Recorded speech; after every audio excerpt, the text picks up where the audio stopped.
se vocês não publicarem, esse trabalho simplesmente vai ficar acumulado nos arquivos físicos e digitais da biblioteca da universidade, em nenhum outro lugar mais. E trabalhos que ficam armazenados na biblioteca da universidade, dificilmente eles vão atingir outras pessoas, tá? Então, todo esse trabalho que vocês tiveram, né, o TCC, a gente sabe que é um trabalho longo, é um trabalho que precisa ser bem feito, vai consumir muito das horas de vocês. Esse trabalho precisa ser publicado, né? Ele precisa se tornar público. As pessoas precisam ler o trabalho de vocês para dar valor àquilo que vocês fizeram. E, por outro lado, né, pesquisador vive de citação, né? Então, quanto melhor os trabalhos que vocês fizerem, mais eles vão ser citados. E eles só vão ser citados se eles forem lidos, se alguém tirar algum proveito deles, e na composição do texto daquele pesquisador, ele vai citar, então, aquele pedaço de literatura, aquela discussão que você fez, aquele insight que você teve, os resultados que você teve, para fazer parte do trabalho dele. Então, é fundamental publicar. Algumas coisas sobre publicação que eu acho que vocês já sabem, isso já deve ter sido apresentado, discutido para vocês, mas o Brasil não publica pouco. O problema é que o Brasil publica, não dá para dizer que publica mal, mas publica em veículos que não são tão importantes cientificamente assim.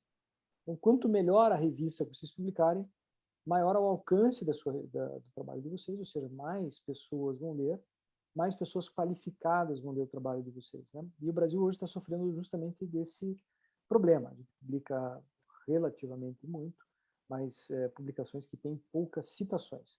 Quando tem pouca citação, significa que ela, de forma geral, pouco relevante. Vocês podem me interromper a hora que vocês quiserem, a gente está em poucos aqui, eu acho que são 40 participantes, então dá para a gente ter uma conversa aqui sem problema nenhum, tá? Todas as dúvidas que vocês tiverem, se eu souber responder, eu respondo para vocês na hora, ok? Vamos lá. Bom, como que a gente mede a relevância de uma pesquisa? Né? Então, vai lá, vocês fizeram um TCC, como é que a gente sabe se esse TCC de vocês é um TCC bom? Primeiro, se ele for publicado em uma boa revista, já parte do princípio que tudo isso daqui está implícito, né? Todas essas etapas já foram cumpridas. Mas é lógico, né? Para a gente ter uma boa publicação, para a gente ter um assunto relevante, um artigo que é legal, ele precisa ser interessante, ele precisa ser atual. Então, se a gente for conversar, se a gente for fazer um trabalho sobre algo que já se sabe de antemão, cujos detalhes desse trabalho, os detalhes dessas descobertas, todos forem lugar comum na literatura médica, revistas boas não vão recusar o trabalho de início. Se a gente encontrar algo que é interessante, por exemplo, no momento desse ainda de pandemia, né? Eu esperava realmente quando eu comecei quando dei a primeira aula para vocês que a gente ia chegar nesse ponto e ia estar falando muito pouco da pandemia. Eu acho que tem um microfone tá aberto aí, pessoal. Mas a gente continua falando muito sobre isso, então se a gente tem lá um trabalho que fala sobre algum tipo de tratamento diferente, enfim, sobre formas de prevenção que fossem mais úteis na prática, tal, a gente tem um assunto super atual, super interessante, super relevante. Então, o assunto precisa ser atual, ele não precisa não pode se falar mais sobre as mesmas coisas, né? E chover no molhado, ele não é interessante. Se for sobre o mesmo assunto, mas aquilo que você enxergar como resultado for muito interessante, né? Então for uma novidade, isso é muito interessante. Se for uma novidade realmente, se for uma nova tecnologia, isso costuma ser muito interessante.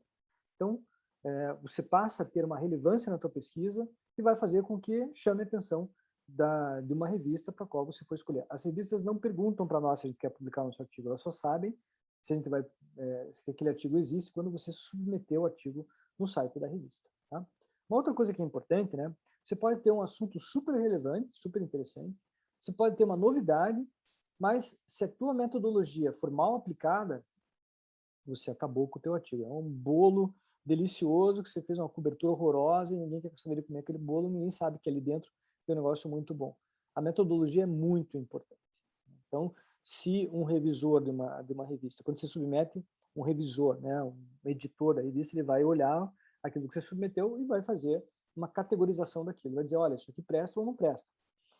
Ou isso aqui pode seguir adiante na nossa revista ou a gente vai recomendar que ele seja publicado numa outra revista.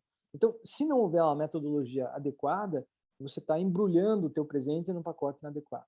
E por mais que tenha sido boas escolhas, tenham tido boas escolhas, você não vai ter um bom artigo. E a relevância da pesquisa, se for uma pesquisa publicada uma pesquisa publicada numa ótima revista, por exemplo, né? Eu vou publicar na Nature. A Nature é o sonho de todo pesquisador no mundo todo, né? A Nature não é uma revista só, são várias revistas, é britânica, mas é um dos maiores fatores de impacto, é realmente uma revista acima de qualquer suspeita.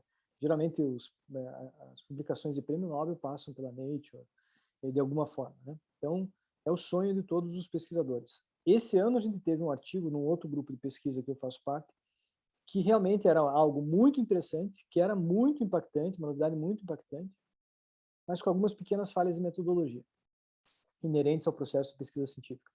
E era um grupo grande de pesquisadores, eu tomei a liberdade, a decisão de a gente mandar primeiro para a Nature. A gente mandou para a Nature, mas naturalmente o artigo foi recusado, mas realmente publicar na Nature é um feito para qualquer pesquisador. Realmente a pesquisa era muito interessante, tinha a ver com Covid, era muito interessante, mas foi rejeitado.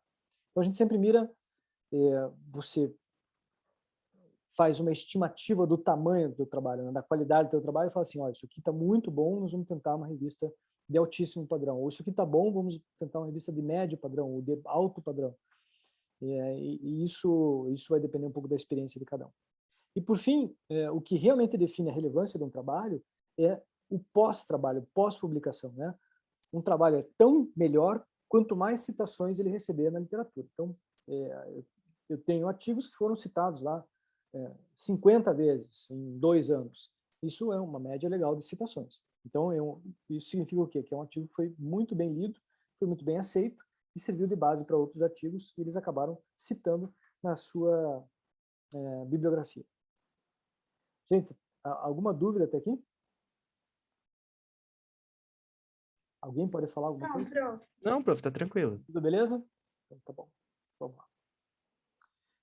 A gente tem alguns sites que fazem essa qualificação assim, dos pesquisadores. O que eu conheço, pelo menos, o que eu uso é esse ResearchGate.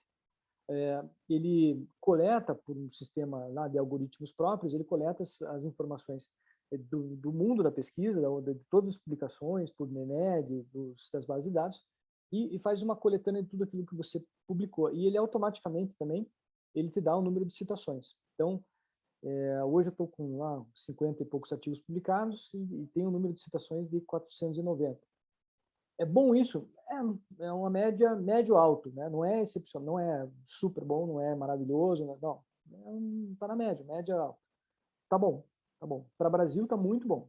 Talvez para o Brasil está ótimo. Mas para um nível de pesquisa internacional, não. Né? Tem pesquisadores que um artigo do cara tem 1000 citações, enfim. Né? Por isso que quanto melhor o artigo, maior o número de citações. Vocês vejam, eu estou falando das citações não de um artigo aqui, estou falando de todos os artigos que eu já publiquei até hoje. Né? É um número bom, mas como eu falei para vocês, não é. Então, isso mostra o quê?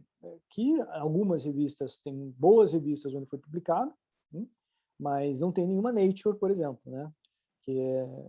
Que alavanca a carreira de qualquer médico pesquisador. Né? Mas está bem, estou satisfeito. O que é uma revista indexada? Né? A revista indexada é aquela revista que é encontrável, né? Então, por mecanismos de busca. Seja em qualquer base de dados, né?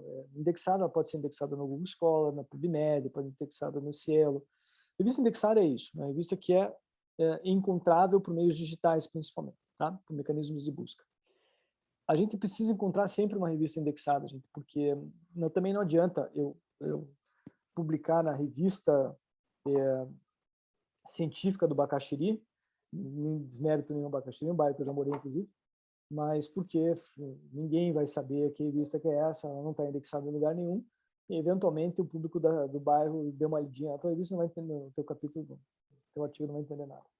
Então, a revista precisa estar publicada, o teu trabalho precisa estar publicado numa revista que seja indexada, porque daí ele vai ser encontrado no mecanismo de busca. Então, com palavras-chave, com as tuas palavras-chave, as palavras que estão indexadas no teu artigo, o teu artigo vai ser encontrado. E sendo encontrado, ele vai ser lido, enfim, naquela sequência que todos nós sabemos, né? Vai ser lido no título, se for interessante, vai para o resumo, se for super interessante, realmente o pesquisador se interessou, ótimo, ele vai ler o artigo todo. Tá? As revistas indexadas são aquelas que publicam segundo processos que são mais rigorosos. Não é qualquer revista que simplesmente paga para alguém e vai ser indexada. Não, a revista vai ser indexada se ela tiver um nível mínimo para ser indexada. Né? Então, não é uma revista local, regional, que vai ter, que vai entrar no mecanismo de busca. É só a gente dar um Google aí no Google Scholar ou entrar no PubMed e colocar as palavras-chave, vocês vão ver que as revistas mais ou menos se repetem, né? Dependendo do assunto, vocês vão ver que são as revistas que se repetem realmente. E que você não tem grande surpresa. Você não tem uma revista super regional ali, por quê? Porque ela não é indexada. Tá? Bom, uma revista ser indexada, automaticamente ela tem um corpo de revisores, mais ou menos qualificado. Revisores super qualificados nas ótimas revistas. Uma outra coisa que traz uma necessidade praticamente para a indexação é que as revistas tenham revisão por pares. A gente já vai ver o que é isso. E outra coisa que é importante e que infelizmente tem sido muito difícil no Brasil, as revistas elas respeitarem os prazos estipulados. Também a gente vai ver isso com mais calma. Vamos lá. O que é uma avaliação por pares? Né? Você já deve ter ouvido falar isso já algumas vezes, e até na imprensa leiga, né? Quando se começou a discutir evidência científica para tratamento de Covid e tal, começou a circular entre as pessoas leigas no assunto o que era o tal do peer review, né? A revisão por pares. Foi publicado numa revista que não tem revisão por pares, foi publicado numa revista que tem revisão por pares. Por que é importante a revisão por pares? Por causa das opiniões que podem ser opostas, né? Então, existe uma democracia de opiniões. Os revisores não se conhecem, gente. Os revisores não trocam figurinhas sobre um determinado artigo. Isso é revisão por pares, ela é cega, né? Então, quando eu recebo um artigo para revisão, eu vou lá e faço a minha análise do artigo. Né? Eu sou revisor de algumas revistas, eu faço a minha análise sobre o artigo. Eu nem sei a outra pessoa, o outro par, né? Tem revistas que têm 3 revisores, as grandes revistas têm mais ainda. Eu não tenho ideia se o cara é chinês, se ele é português, se ele é alemão, ele está fazendo a revisão dele.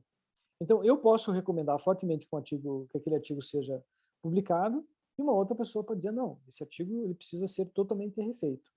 Ou simplesmente dizer assim, olha, eu recuso esse artigo, não deve ser publicado nessa revista. Se um revisor disser isso, o artigo não vai ser publicado. Né? Então, normalmente, as opiniões dos revisores não são destrutivas, né? Porque todos os revisores são pesquisadores também e a gente sabe onde que o bicho pega, né? Quais são as dores de nós pesquisadores, e quem escreve artigo científico, dificuldades, etc. Então, normalmente são críticas construtivas, só que se os achados não são significativos, se eles não são compatíveis com o objetivo do autor, etc., e a gente sempre acha um monte de erro, então você não recomenda que aquilo seja publicado, ou você faz uma lista de perguntas e fala assim, se você responder essas perguntas para mim, estou satisfeito, aí eu recomendo a publicação do teu artigo. É isso que é revisão por pares, né? Então, a revisão por pares precisa necessariamente ter opiniões que sejam potencialmente divergentes. E aí a gente tem uma chance maior de acerto em relação à recomendação de publicação de um artigo. Vocês devem ter ouvido esse termo, fator de impacto, isso é super importante. Né? Essa é uma forma da gente entender, avaliar se uma revista ela é melhor ou pior do que outra. Né? Então, existe um ranqueamento das revistas. Aí a gente pode encontrar esse ranqueamento através desse índice, que é o fator de impacto. O fator de impacto é um cálculo que se faz sobre o número de citações. Então, de novo, sempre é a mesma historinha. Quanto melhor um artigo, quanto mais relevante ele for, maior o número de citações. Quanto melhor um artigo, maior a probabilidade dele ser publicado numa boa revista. Quanto melhor a revista, maior o número de citações. Quanto maior o número de citações daquela revista, a revista, por exemplo, ela publica 20 artigos a cada 2 meses. Se ela tiver um número grande de citações da média de todos esses artigos, ela vai subir o seu fator de impacto. O fator de impacto é calculado sobre o número de citações publicados naquela revista. Tá? Tudo bem até agora? Artigos que são ruins, artigos que não têm uma boa evidência, eles vão ser rejeitados até que eles caiam em alguma revista. Então, normalmente a gente faz isso, a gente começa com uma revista mais alta, A gente aprende com aquela primeira revisão de uma revista melhor, de melhor qualidade, de melhor fator de impacto. Ela pode ser trucidada pelos primeiros revisores, os caras falam, isso aqui é uma porcaria. Dificilmente se manifestam dessa maneira, mas olha lá, nas entrelinhas você consegue ler que o teu trabalho ou está bom, mas não foi suficiente, ou realmente está ruim. E a partir disso a gente escalona a próxima revista. Então, puxa, essa fator de impacto 5 não passou e tomei pancada. Bom, então eu vou para uma revista de fator de impacto mais baixo. E aí você vai descendo o teu nível mesmo até que você consiga uma revista que aceita a tua publicação. Ou, eventualmente, já me aconteceu também algumas vezes, isso aqui não dá, infelizmente, é um trabalho que já passou por 3, 4 tentativas de submissão e está faltando um pedaço desse negócio aqui, eu não vou conseguir publicar. Eu não tenho como mentir os resultados, ninguém vai fazer isso, é falha gravíssima do pesquisador, então, simplesmente eu tenho que assumir que esse trabalho não vai ser publicado. Isso é compatível com o velório, tá, gente? Porque tem trabalhos que a gente trabalha lá 2, 3 anos em cima dele, um trabalho enorme para que você não consiga publicar numa revista. Isso é muito ruim, tá? E isso mostra também, geralmente, o amadurecimento dos pesquisadores, né? Ou seja, você deve entrar num projeto, num trabalho científico que seja bem conduzido para que lá no final você feche todas as arestas e que o trabalho seja publicável numa boa revista, né? Uma revista média, pelo menos. Bom, além do fator de impacto, a gente tem uma outra classificação, que é a classificação Qualis, que é da CAPES, né? CAPES, para quem não sabe, Coordenação de Aperfeiçoamento de Pessoal de Nível Superior. Então, a CAPES que é o órgão máximo que regula as pós-graduações estrito sensu no Brasil, né? Mestrado, doutorado. E a CAPES, ela classifica as revistas onde nós, pesquisadores, publicamos como revistas A1 e A2, que são as revistas internacionais de excelência. B1 e B2 são revistas nacionais, eu não digo de excelência, tá, gente? Eu não consigo enxergar dessa maneira. Revistas nacionais de boa qualidade. Eu, particularmente, não conheço revistas nacionais que sejam de excelência, não mesmo. B3, B4 e B5 já são aquelas revistas de nível realmente inferior, e os periódicos C são a revista científica do abacaxi. Né? Eu acho ruim mesmo você estar publicando só para garantir uma publicação. Muitos dos Cs são as revistas pagas, né? E aí, infelizmente, quanto pior o artigo, geralmente mais caro você tem que pagar para ser publicado.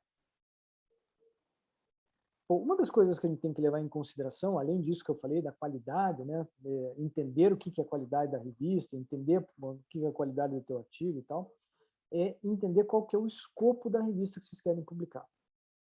O que é o escopo, né? O escopo toda revista tem o seu, é como se fosse a missão da empresa, assim, a missão da revista, né? O que a revista ela se presta a publicar, né? O que ela se interessa. A revista Veja é uma revista de variedades. A revista, sei lá, Época tem um foco um pouquinho maior em política. A revista Exame tem um foco valor econômico, um foco muito mais na economia.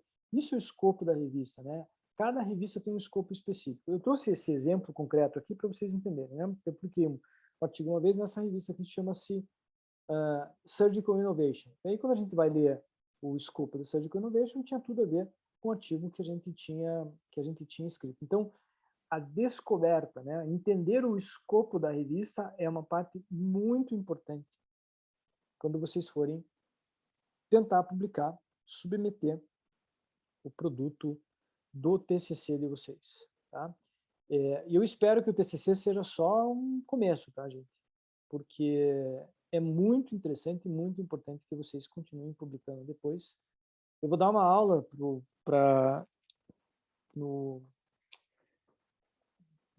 congresso da Associação Médica do Rio Grande do Sul, me convidaram um pouco, sobre a carreira, a inovação como opção de carreira médica.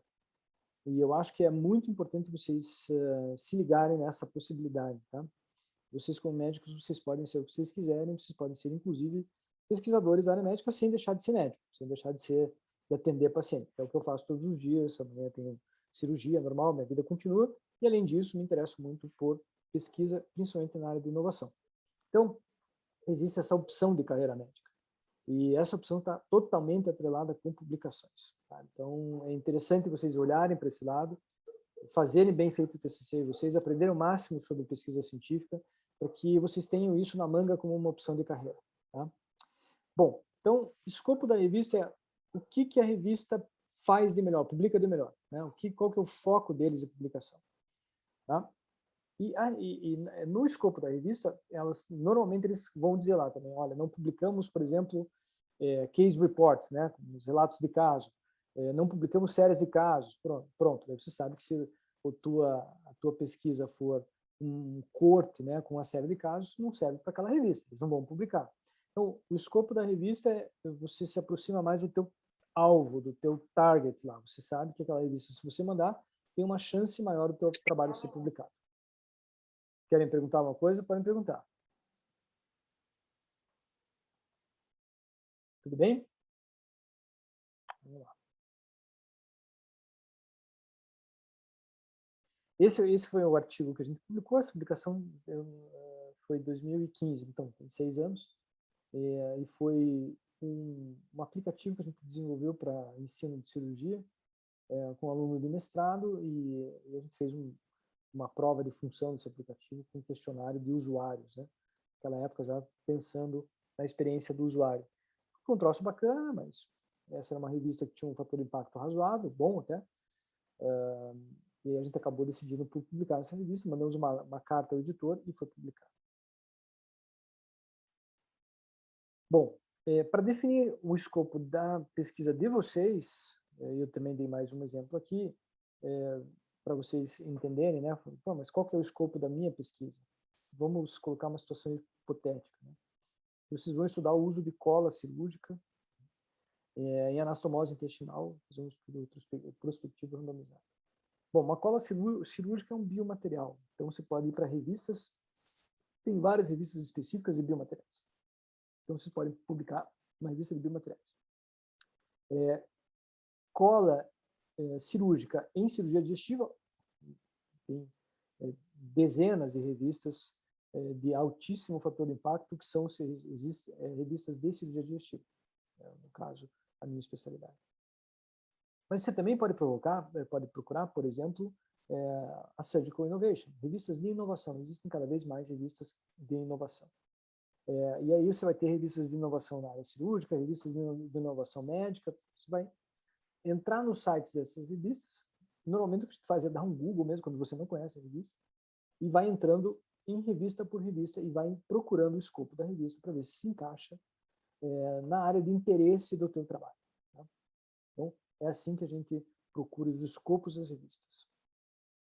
Então, só para vocês terem uma ideia, revistas na área da área cirúrgica, né? Essas são algumas das melhores. O Annals of Surgery, que é uma revista americana, provavelmente a que tem maior fator de impacto, né? Mas tem outras também muito boas, várias, tem dezenas de boas revistas.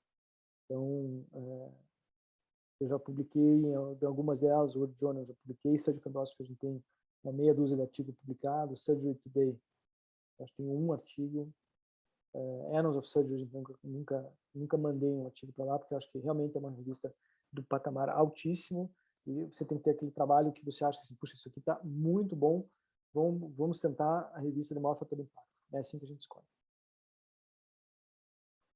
Bom, hoje existe um universo também, até pela dificuldade, veja, existem muitos artigos científicos sendo processados, sendo realizados, né, sendo trabalhados. E esses artigos, a gente, como eu falei para vocês, né, não publicar é velório, né? Então, assim, fazer todo um trabalho, não publicar o trabalho é muito ruim. E aí começou a surgir, então, nesse universo das publicações, as chamadas revistas pagas. As revistas pagas, elas cumprem esse hiato, então, porque você tem um número de revistas cirúrgicas, por exemplo, tem lá um espaço de 1000 artigos para serem publicados por mês. É muito? Não, é pouco, porque tem milhares, centenas de milhares de cirurgiões pelo mundo que estão tentando publicar seus artigos.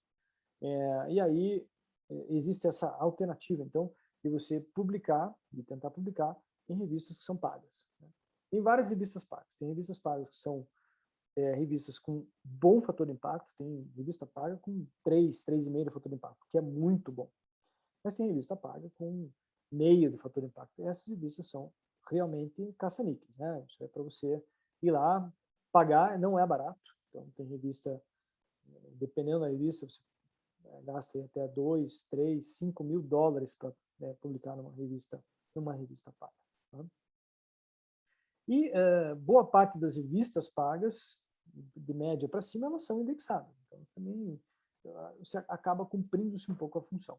E veja, quando você vai ler um artigo científico, né, de um outro autor, você vai procurar lá no PubMed, por exemplo, você não vai, o PubMed não faz a diferenciação entre revistas pagas ou não pagas. Se tiver indexado, vai cair na tua coleta de revistas, de artigos científicos da mesma maneira. Então, não é você que vai fazer, como leitor, vai fazer essa diferenciação. Eventualmente, depois que a gente pega um pouco o jeito, a gente sabe que algumas editoras são sempre pagas. Né? Eu coloquei aqui 3 artigos que nós publicamos, que eu publiquei em revistas pagas. Tá? Esse primeiro, Surgical Glue in Laparoscopy Sleeve Gastrectomy, foi um artigo que eu publiquei no meu pós-doutorado, assim como esse último aqui, o risco de síndrome de Dumping, depois de cirurgias de sleeve. Essas foram artigos publicados em revistas pagas e cada um desses artigos custou para o serviço lá, quem pagou foi o serviço, 2 mil euros, se eu não me engano. E esse da cranioplastia, esse do meio, foi um artigo que a gente desenvolveu, inclusive, aí dentro da universidade, mais ou menos em parceria com a Universidade Positivo, e foi publicado nessa revista que é 3D Printing, né? Que é uma revista de um bom fator de impacto, e esse, se eu não me engano, foi também em torno de 2 mil dólares para publicação. Bom, além dessas revistas pagas, a gente tem revistas que publicam, por exemplo, só relatos de caso. Então, você tem um relato de caso bacana, você quer publicar, você vai ter revistas que só fazem isso, só publicam. Eu acho cada vez mais, eu acho esse movimento muito interessante, acho cada vez mais bacana as revistas se especializarem em artigos bem específicos, porque isso abre um campo bom para o pesquisador e também para o leitor, né? Então, apesar do relato de caso, né, do ponto de vista de evidência científica, ser a evidência de mais baixo poder, é muito interessante também, principalmente em situações de casos mais raros. Né? Casos raros, não tem como fazer um número muito grande, ter uma grande experiência daqueles casos. Então, o relato de caso vai muito bem para esse tipo de situação. E veja, na prática diária de vocês, vai ter um momento que vocês vão esbarrar num caso super interessante, um caso raro, que vem para vocês resolverem. Aí a gente já começa a olhar para aquele caso, meio de canto do olho, e falar, opa, isso aqui talvez renda uma publicação. E aí você vai para a literatura procurar quem já fez aquilo que você está se propondo a fazer para aquele caso. E aí você vai cair na maior parte das vezes, nesses relatos de caso do mesmo tipo de paciente, mesma doença, etc. Tá?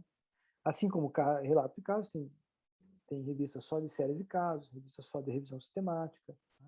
A Cochrane, por exemplo, é uma instituição só de revisão sistemática. Deu essa aula para vocês. Tem revista de residente do Hospital Tal. Tem a revista do Einstein, por exemplo, que é uma revista do Hospital Einstein, né? Que é uma revista muito interessante, está se tornando cada vez melhor, até por conta do corpo clínico qualificado do Einstein. Né? Até tem uma história bem bacana, pessoal. Teve um aluno de medicina, o Warren Scavalini, que já está formado, que já fez a residência dele, um rapaz que era brilhante realmente, e que escreveu um artigo junto com o meu grupo de pós-graduação da universidade, e foi um artigo muito bem escrito, que ganhou o prêmio de melhor artigo do ano na revista do Einstein. Então, é uma revista que tinha um fator de impacto um pouco mais baixo, mas ganhou um prêmio especial ali, era até um prêmio em dinheiro, por ter sido o melhor artigo do ano publicado na revista do Einstein. Então, quando a gente fala em publicação, tudo é possível. Por isso que, eventualmente, a gente desenvolve uma pesquisa muito interessante, fala, vou mandar, por que não mandar para Nature? Quem sabe, né? Existe um alinhamento dos astros, Júpiter, Saturno, Lua, quem sabe os caras aceitam e a gente não deixa de escrever um nome na história, né, como revista. Veja, não é só assim que a gente também faz pesquisa relevante, né, publica pesquisa relevante. Não é só com as revistas top do top, mas com boas publicações, mantendo uma boa reputação como pesquisador, você vai também deixar teu nome de alguma forma registrado lá, tá? Essas são as melhores revistas, né, que atuam na área médica, né? Então, a Nature, a Cell, a Journal of Medical, JAMA, acho que é Journal of Medical Academy, não lembro exatamente. A British Medical Journal, a Lancet é uma das revistas mais antigas, revistas científicas mais antigas, a Lancet, se não me engano, é de 1856, 57, uma coisa assim.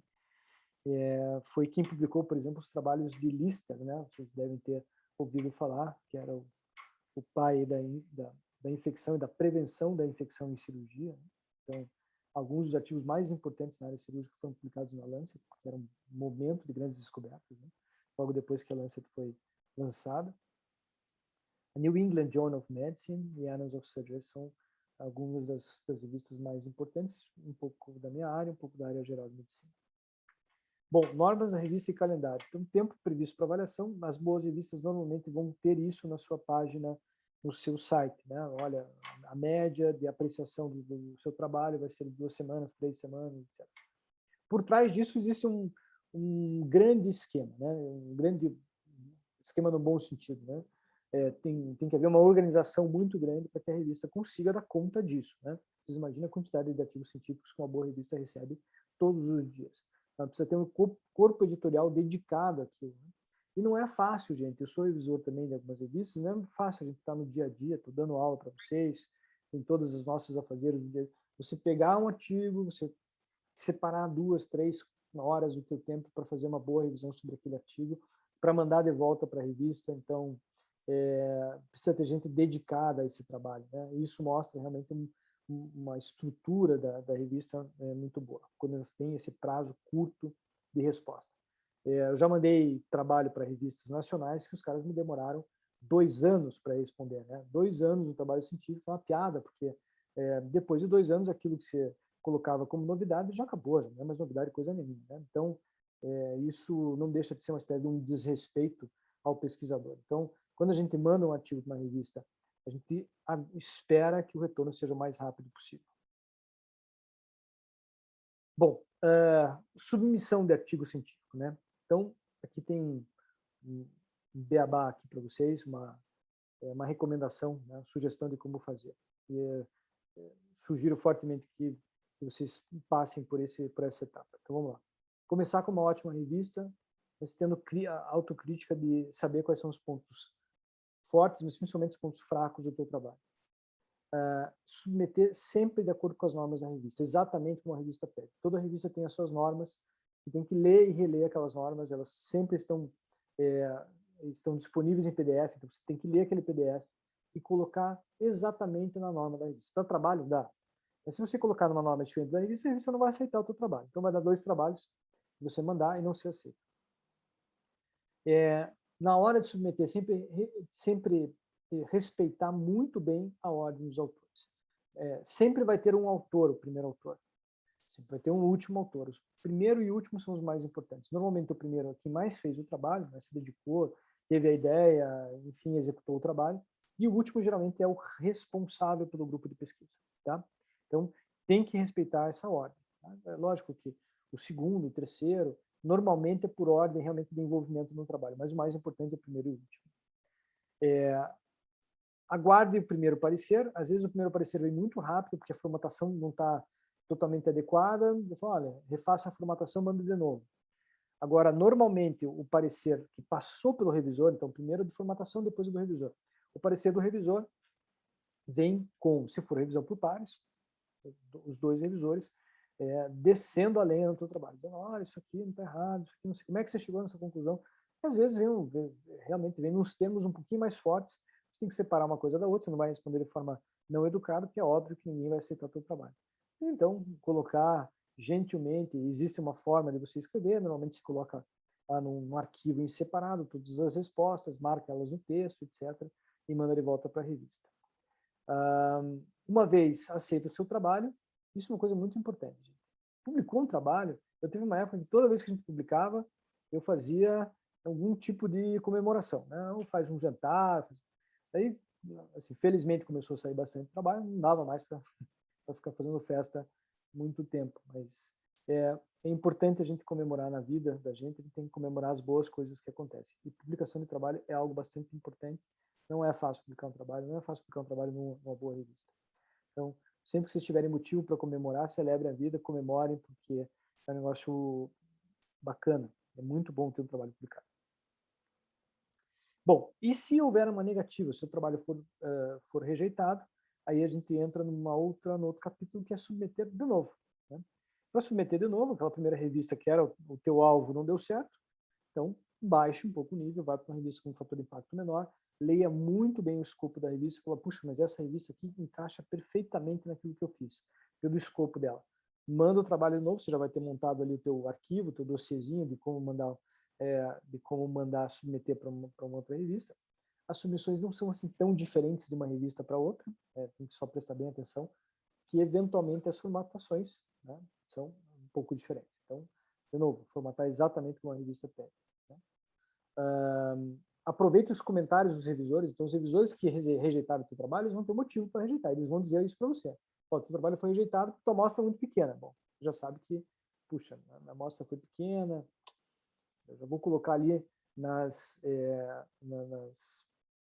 considerações finais, quando eu falar sobre as fraquezas do meu trabalho, eu vou colocar ali, ó, realmente, trabalhamos com uma amostra que foi pequena, outros trabalhos serão necessários, com amostras maiores, então aí você já começa usando o conhecimento, né, e usando a crítica dos primeiros revisores, você começa a fortalecer o teu trabalho, começa a dar as devidas desculpas de uma maneira mais profissional. Então, aumenta a tua chance de publicação. Seja persistente, existem milhares de exemplos de trabalhos, porque a ciência ela é feita em grandes quantidades, principalmente nos últimos 20, 30 anos, de grandes trabalhos, excelentes trabalhos que não foram aceitos nas primeiras revistas, né? Que só foram aceitos depois de segunda, terceira, quarta, quinta tentativa. Então, tem que ser persistente se você acredita naquilo que você fez. Tem uma hora que encaixa. Ou então, não, né? Como eu falei para vocês, eventualmente a gente desiste de um projeto, que é muito triste. Os revidores, entender também o seguinte, a gente não precisa ficar muito triste quando o trabalho não é aceito, né? Entender que eventualmente, e você percebe isso muito bem quando você lê as colocações dos revisores, eles erram também. Né? Os revisores podem, pegou o cara num dia que não estava muito bom, estava com a encravada, não gostei desse trabalho, e às vezes ele mostra isso para você logo de cara, né? Escreve um monte de coisa negativa, não elogia nada, você percebe que tem uma coisa meio pessoal ali, né? Não pessoal contra você, mas pessoal dele contra ele mesmo. Então, a gente não pode ficar triste por um trabalho que não foi, que foi rejeitado, né? Porque eventualmente é um erro também dos revisores, isso pode acontecer. Tá? Então, depende, apesar da revisão ser por pares, depende um pouquinho de sorte também, né? É bom a gente contar com um pouco de sorte. É isso, pessoal. Vamos lá. Dúvidas? O que vocês querem me perguntar? Professor, tem uma dúvida. Como que é o financiamento? Você falou das revistas pagas. E como que é o financiamento das revistas não pagas? Olha, eu vou te falar que essa é uma ótima pergunta. Então, vamos lá. Tem muita revista. Quem perguntou? Desculpa, teu nome? É, João Guilherme. João, é assim, ó, tem muitas revistas que não são pagas, né? A maior parte das revistas boas não são pagas, tá? Então, a gente está numa fase de transição que algumas revistas pagas estão ficando cada vez melhores. Mas as revistas que não são pagas, elas são muitas vezes financiadas pelas sociedades. Elas estão vinculadas às sociedades de especialidade. Então, por exemplo, Sociedade Brasileira, Colégio Brasileiro de Cirurgiões, tem a revista do Colégio Brasileiro de Cirurgiões, que hoje está vinculada com Arquivos Brasileiros de Cirurgia Digestiva. Mas essa é uma revista que ela é financiada pela própria sociedade, pelo Colégio Brasileiro de Cirurgiões. O Colégio Brasileiro de Cirurgiões tem lá 10 mil cirurgiões que são sócios e que pagam uma anuidade de 700, 800 reais. Então, é só fazer as contas e ver que sobra dinheiro para ter uma publicação periódica. Então, isso se repete na boa parte das revistas, tá? Que outro tipo de financiamento? Existem revistas que têm financiamento público? Tem. Eu acho que no Brasil, inclusive, tem revistas que têm financiamento público. Tem revistas que vendem espaço de publicidade nas suas revistas? Sim, boa parte delas, ou talvez a maior parte delas, tem espaço de publicidade. Eu mesmo já fui anunciante de revista do Colégio Brasileiro de Cirurgiões, porque a gente tem um curso de pós-graduação na área cirúrgica e comprava lá uma folha inteira para anunciar o nosso curso e saía na revista, então um anúncio pago. Então, existem formas diferentes de financiamento. Respondi a tua pergunta? Respondeu sim, professor. Obrigado. Beleza. O que mais, gente?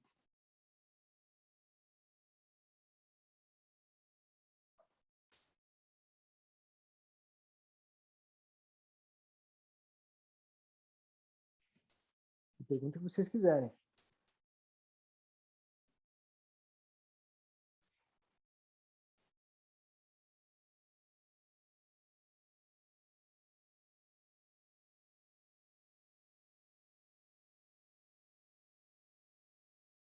Bom, veja, a ideia dessa aula é que vocês tenham essa noção, né, de como funciona esse mundo das revistas científicas aí. Espero realmente que vocês sejam estimulados aí a terem uma carreira acadêmica. Eu nunca achei que eu fosse ter uma carreira acadêmica. Queria, depois que eu terminei minha faculdade, depois que eu terminei minha residência, fui para fora, fiquei um tempo fora, tal, gastando bastante dinheiro, etc., como vocês gastam. Eu queria era trabalhar para ganhar dinheiro. E não, eu acabei não direcionando a minha carreira para a carreira acadêmica. Depois, um pouco mais tarde, com 30 e poucos anos, 31, não, com 30 anos mais ou menos, eu fui fazer mestrado, porque eu achei que tinha que fazer. E aí fui indo, mestrado, doutorado, dando aula, enfim, e pós-doutorado, e hoje eu não consigo me enxergar sem uma forte base acadêmica, né?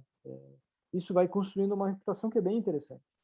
Então, eu acho que isso passa por publicação, e passa por tudo isso daqui, né? Entender como é que funciona, publicar, submeter o artigo antes de publicar. Não é fácil submeter, você gasta horas submetendo um artigo. Ser persistente para a hora de resubmeter. Então, tudo isso faz parte desse universo aí de publicações. Mas vale muito a pena. E quando vocês fizerem um trabalho científico, não deixem de publicar, tá? Sejam realmente persistentes para que vocês consigam publicar de alguma forma. Senão não vale a pena. Não vale a pena o esforço. Fazer por fazer não vale a pena o esforço. Tá bem? Pelo menos submeter o trabalho, você tem que submeter.